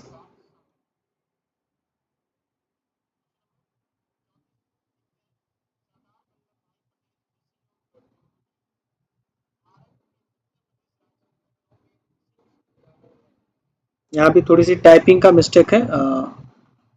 ये पूछ रहा है कि सरदार वल्लभ भाई पटेल कृषि प्रौद्योगिकी संस्थान उत्तर प्रदेश के किस जिले में है? तो इसका सही जवाब है मेरठ। ठीक है, सरदार वल्लभ भाई पटेल कृषि एवं प्रौद्योगिकी विश्वविद्यालय भारत के उत्तर प्रदेश के मेरठ में स्थित एक कृषि विश्वविद्यालय है, जिसकी स्थापना, अगर स्थापना की बात करें तो स्थापना 2 अक्टूबर 2000 में इसकी स्थापना हुई थी। सरदार वल्लभ भाई पटेल कृषि एवं प्रौद्योगिकी विश्वविद्यालय। चलिए क्वेश्चन नंबर 35 पे चलते हैं। क्वेश्चन नंबर 35, मानव अधिकारों की सार्वभौमिक घोषणा का अनुच्छेद 4 से संबंधित है। मानव अधिकारों की सार्वभौमिक घोषणा यूडीएचआर का अनुच्छेद 4 से संबंधित है। गुलामी से मुक्ति, शिक्षा का अधिकार, संपत्ति का मालिक होने का अधिकार, विवाह और परिवार का अधिकार। चलिए क्वेश्चन नंबर 35 का सही जवाब देखते हैं। तो क्वेश्चन नंबर 35 का सही जवाब है ए, गुलामी से मुक्ति अनुच्छेद 4 दास्ता और जबरन श्रम पर निषेध करता है। किसका अनुच्छेद 4? मानव अधिकारों की सार्वभौमिक घोषणा पत्र जो था उसका अनुच्छेद 4 कहता है कि दास्ता और जबरन श्रम का निषेध किया जाता है। क्वेश्चन नंबर 35 के बाद 36 पे आते हैं।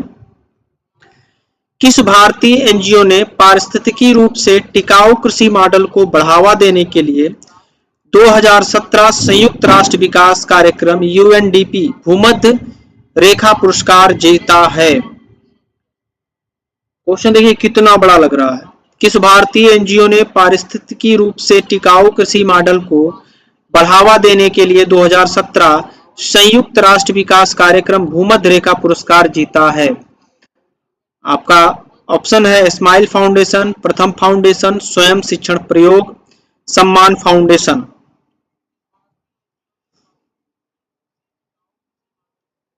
चलिए सही जवाब देखते हैं। तो सही जवाब है इसका सी, स्वयं शिक्षण प्रयोग। ठीक है, ये पुणे स्थित, कहां पर है ये? तो पुणे में है, एक एनजीओ है। देखिए एनजीओ से दूसरा क्वेश्चन आ गया। ठीक है, क्वेश्चन नंबर 37 देखते हैं। क्वेश्चन नंबर 37, एक प्रकाश वर्ष क्या मापता है? ठीक, प्रकाश, सीधा सा क्वेश्चन है, प्रकाश वर्ष में क्या मापा जाता है? तो बताइए क्या मापा जाता है प्रकाश वर्ष में? दूरी, गति, ऊर्जा, वजन। बहुत ही सिंपल है। एक प्रकाश वर्ष में क्या मापा जाता है? दूरी, गति, ऊर्जा, वजन।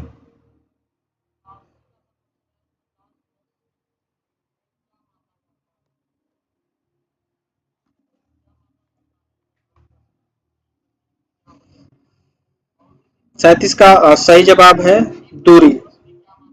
क्या मापा जाता है? दूरी। ठीक है, एक प्रकाश वर्ष में अगर किलोमीटर की बात करें तो एक प्रकाश वर्ष में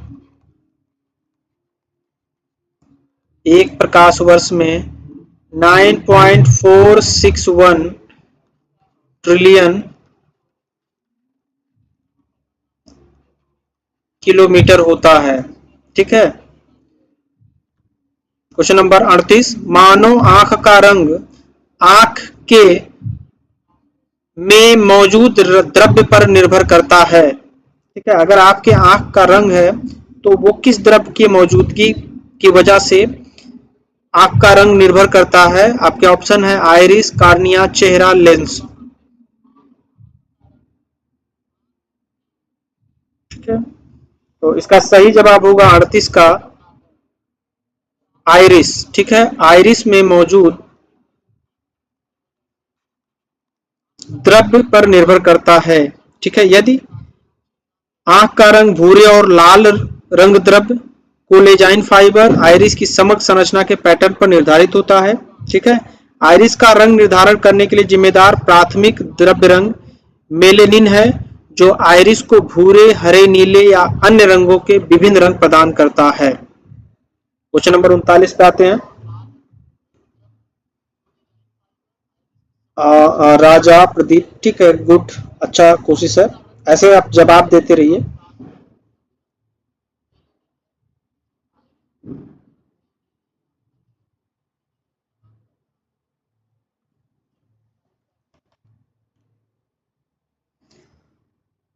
अब क्वेश्चन नंबर 39 से आपके हिंदी के क्वेश्चन स्टार्ट हुए हैं।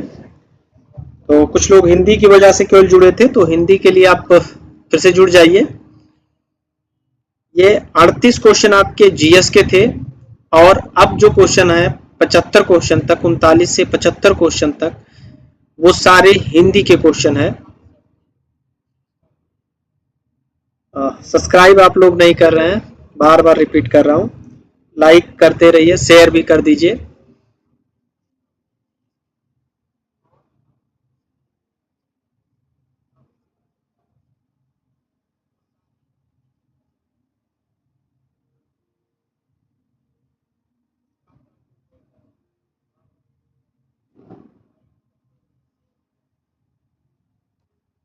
क्वेश्चन नंबर 39 हिंदी से स्टार्ट करते हैं। ये हिंदी का अगर देखा जाए तो पहला क्वेश्चन है। अभी तक आपने जीएस का क्वेश्चन देखा।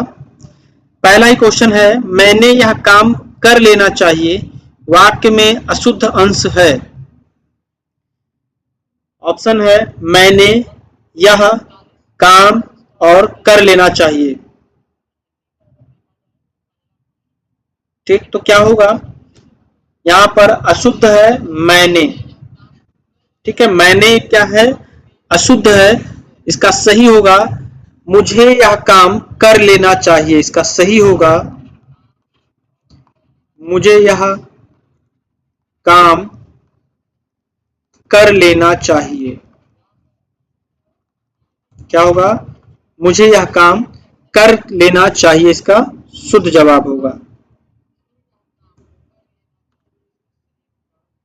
क्वेश्चन नंबर 40 पर आते हैं। राजपुत्र में समास है। राजपुत्र में समास है।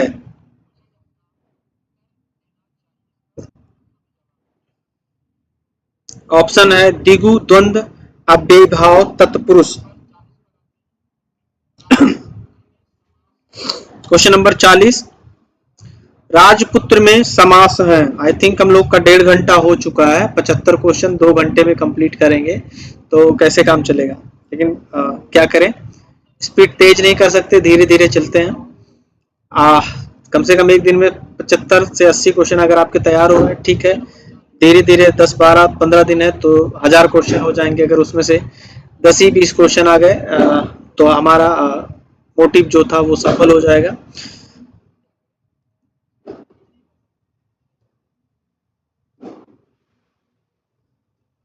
नीलू 40 का डी, चलिए सही। आप इसका सही जवाब है तत्पुरुष। ठीक है, राजपुत्र में कौन सा समास है? तो राजपुत्र में तत्पुरुष समास है। ठीक। क्वेश्चन नंबर 41, आम खाया जाता है, क्या है? ऑप्शन का आम खाया जाता है में कौन सा वाच्य है? इसमें आपको वाच्य बताना है। कृतवाच्य, कर्मवाच्य, भाववाच्य, क्रियावाच्य, क्या होगा? क्वेश्चन नंबर 41 का सही जवाब क्या होगा?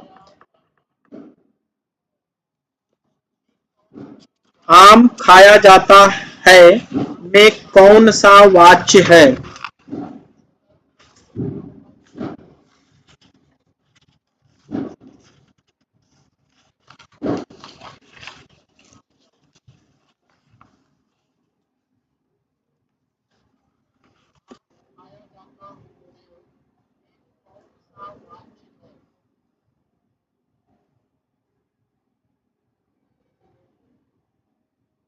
अर्जुन 41 का ए।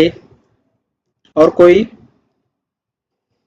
ठीक है, काफी टाइम हम लोगों ने ले लिया है, तो 1.5-2 घंटे का लंबा ड्यूरेशन हो गया है और 40-45 क्वेश्चन तक ही हम कर पाए हैं। तो 2-4-6 क्वेश्चन और करते हैं, फिर नेक्स्ट डे के शेड्यूल करेंगे। और अब हर क्वेश्चन पे एक टाइमर लगा के रखेंगे। आपको लगभग एक क्वेश्चन पे 15-20 सेकंड का टाइम दिया जाएगा। 20 सेकंड रखते हैं टाइमर लगा के। 20 सेकंड के बाद मैं जवाब दे दूंगा और आपका क्वेश्चन स्वैप कर लूंगा। ठीक है, नहीं तो ऐसे क्या होगा कि बहुत टाइम हम लोग का जाएगा। आम खाया जाता है में कौन सा वाच्य है? तो इसका सही जवाब है कर्मवाच्य। ठीक है, कर्मवाच्य मतलब आम खाया जाना, खाया जा रहा है। ठीक है, तो एक कर्म किया जा रहा है। ठीक, कर्मवाच्य की अगर उदाहरण की बात करें तो क्या होगा? राम के द्वारा काम किया गया, कवियों द्वारा कविताएं लिखी गई, उसने पुस्तक पढ़ी, मैं दूध पीता हूं। ठीक, इत्यादि क्या है? कर्मवाच्य के आपके उदाहरण है। चलिए 42, क्वेश्चन नंबर 42 पर आते हैं। क्वेश्चन नंबर 42, निम्नलिखित में अव्यय है वर्तमान, नया तथा सुंदर। चलिए इसका सही जवाब देखते हैं। इसका सही जवाब है तथा।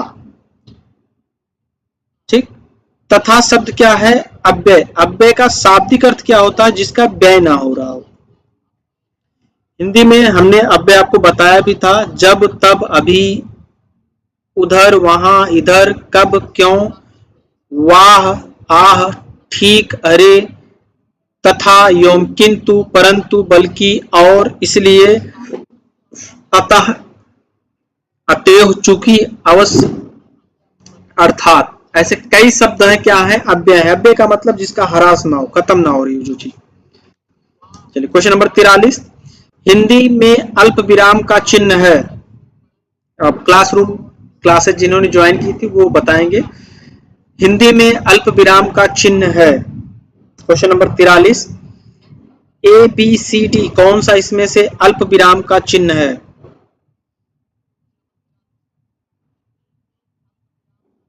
तो सही जवाब इसका देखते हैं। सही जवाब है डी।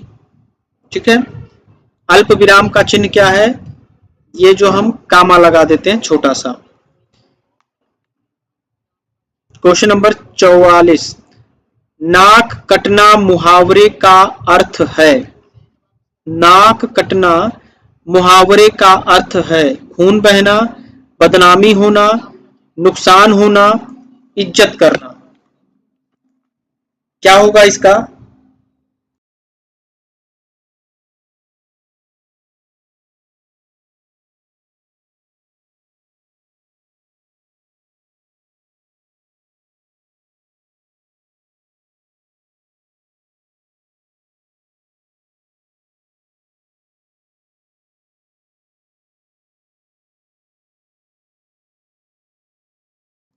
चलिए आप लोग जवाब दीजिए। Question number 44।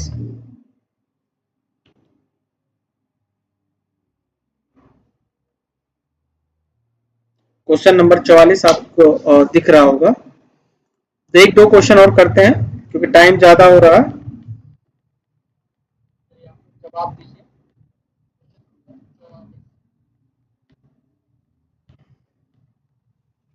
44 का बी, प्रदीप। अर्जुन सी।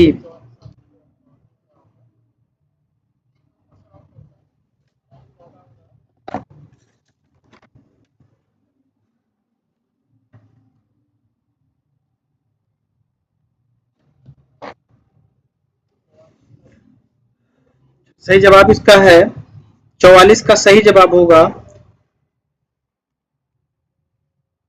बदनामी होना। ठीक, नाक कटने का मुहावरे का अर्थ है बदनामी होना। क्वेश्चन नंबर 45 पे आते हैं। क्वेश्चन नंबर 45, काला अक्षर भैंस बराबर लोकोक्ति का सही अर्थ है। काला अक्षर भैंस बराबर पढ़ा लिखना लिखा ना होना, पढ़ा लिखा होना, विद्वान होना, मूर्ख होना। काला अक्षर भैंस बराबर का अर्थ है पढ़ा लिखा ना होना, पढ़ा लिखा होना, विद्वान होना, मूर्ख होना।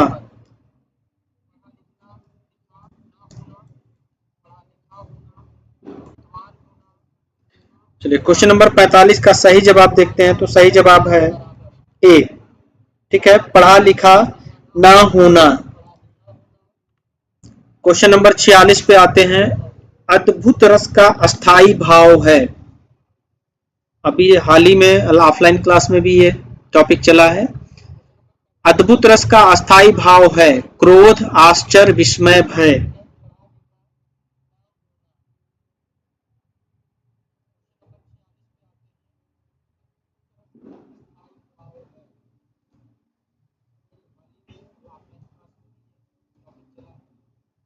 अद्भुत रस का अस्थाई भाव है क्रोध, आश्चर्य, विस्मय, भय। क्या सही होगा?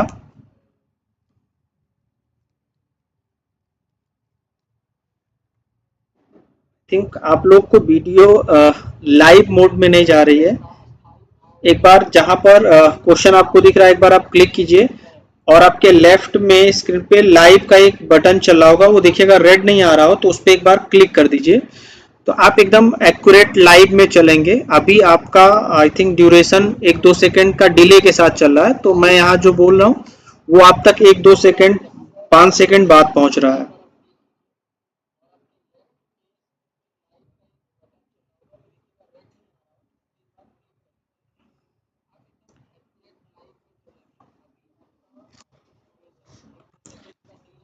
क्वेश्चन नंबर 45 आपकी स्क्रीन पर सीन हो रहा है। तो क्वेश्चन नंबर 45 का आप जवाब दीजिए। अद्भुत रस का अस्थाई भाव है।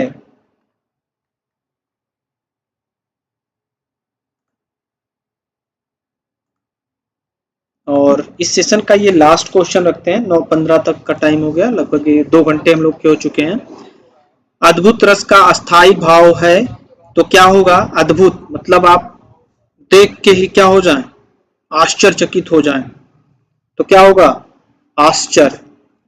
ठीक, अद्भुत रस का अस्थाई भाव क्या होता है? आश्चर्य होता है। ठीक है, अगर अद्भुत रस की बात करें, जब किसी जीव के मन में विचित्र अथवा आश्चर्यजनक वस्तु को देखकर जो विस्मय का भाव उत्पन्न होता है उसे अद्भुत रस कहा जाता है।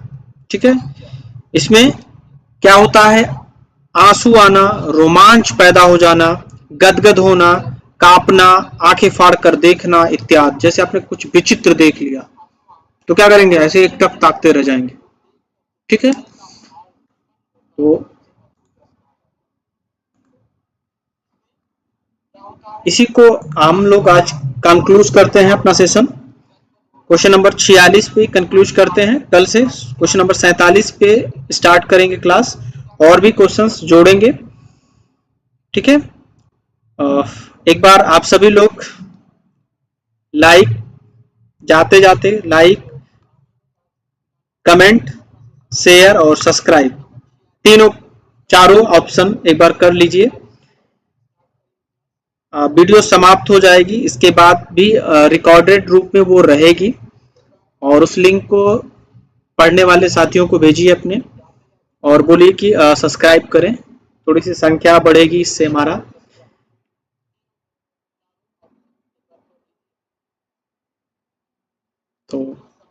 इसी के साथ आज की क्लास को हम एंड करते हैं और आप सभी को गुड बॉय बॉय बोलते हैं। जय हिंद, नमस्कार। ठीक है, और आई होप आप अपनी स्टडी जारी रखेंगे। ठीक है, क्योंकि साल टाइम आपका बचा हुआ 18 तारीख को पेपर है और उसी को ध्यान में रख के आप स्टडी कीजिए। ठीक है, यूपीपी का मतलब पेपर बीट आपने कर लिया, आपने दौड़ लगा ली, आप सिपाही बन गए। बहुत कम शब्दों की बात करें तो 2 स्टेप, लेकिन ये 2 स्टेप बहुत बड़े हैं। अगर आप फ्रेशली अभी इंटर हुए हैं, नए नए हैं, आपको पता ही नहीं है, सिलेबस ही नहीं पता है, तो मैं रिकमेंड करूंगा एक बार आप सिलेबस जरूर पढ़ लें। अगर सिलेबस नहीं होगा तो आप हमें अपने कमेंट बॉक्स में लिख दीजिएगा। कमेंट बॉक्स में मैं आपको अपने डिस्क्रिप्शन बॉक्स के जरिए एक लिंक दे दूंगा, जिसके जरिए आप क्या करेंगे, कमेंट में ही मैं पिन कर दूंगा उसको, आप उस पर क्लिक करके यूपीपी का क्या कर सकते हैं, सिलेबस डाउनलोड कर सकते हैं। उसको एक बार अवलोकन कर लें, देख लें क्या क्या आपने पढ़ा, क्या नहीं पढ़ा, क्या छूट रहा है, कितना पढ़ने की जरूरत है, कितना नहीं पढ़ना है, दोनों का ध्यान रखना है। कितना पढ़ना है और कितना नहीं पढ़ना है। सब पढ़ लिया तो भी समस्या, सब नहीं पढ़ा तो भी समस्या। ठीक, और कंफ्यूजन जहां भी होगा कमेंट कीजिएगा। आप सभी को गुड नाइट। चलिए फिर कल शाम को 7 बजे फिर कनेक्ट होते हैं। 7 बजे से दोबारा आपके लिए क्लासेस जो उपलब्ध हो जाएंगी। 7 बजे आप लोग कनेक्ट होइएगा। 5-6-7 लोग ही कनेक्ट हो रहे हैं, ठीक है, कोई दिक्कत नहीं।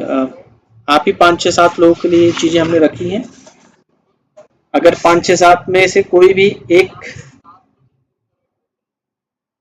दौड़ के लिए क्वालिफाई हो गया तो हमारा ये जो भी मेहनत है वो सफल हो जाएगी। तो आई होप इसी के साथ, सफलता के साथ आपको मैं छोड़ता हूं। गुड नाइट एंड जय हिंद।